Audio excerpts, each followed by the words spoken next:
शहर कधी शांत म्हणून ओळखलं जायचं, संत्रा नगरी म्हणून ज्याची ओळख होती, पण गेल्या काही दिवसांमध्ये एकामागून एक हत्या आणि नागपूर हादरलं.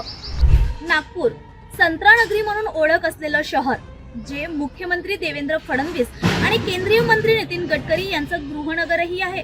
गेल्या अनेक वर्षांपासून सीपी रवींद्र कुमार सिंगल आणि अनेक वरिष्ठ पोलिसांच्या माध्यमातून आपण बघितलं की ऑपरेशन थंडर, ऑपरेशन शक्ती अशा मोहिमांच्या माध्यमातून गुन्हेगारींवर नियंत्रण ठेवण्याचा प्रयत्न केला गेला.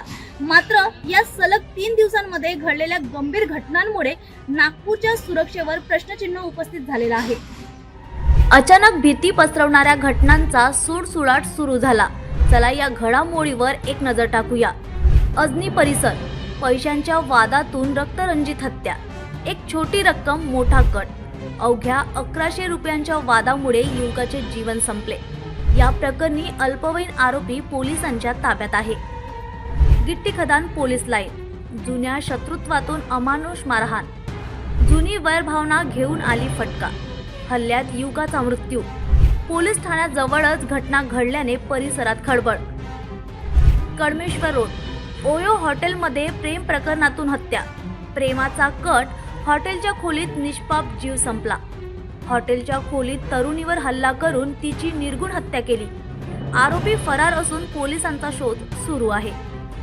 मानकापूर पोलीस ठाणे हद्दीत दिखाव्याचा गळफास, सत्यात खून, आत्महत्येचा भास पण सत्य रक्तरंजित. सुरुवातीला आत्महत्येचा भास देण्यात आला, पोस्टमॉर्टम मध्ये खून उघड झाला. पोलीस सतर्कतेमुळे आरोपी काही तासात अटकेत आला. रामझुला पूल परिसर, पुलाखाली अज्ञात मृतदेह, पुलाखाली मृत्यू, अपघात की हत्या, पोलिसांचा तपास सुरू आहे. रस्ते असोत, हॉटेल असो, घर असो किंवा पुलाखालचा परिसर, गुन्ह्यांची ठिकाणं बदलत आहेत पण भीती वाढते.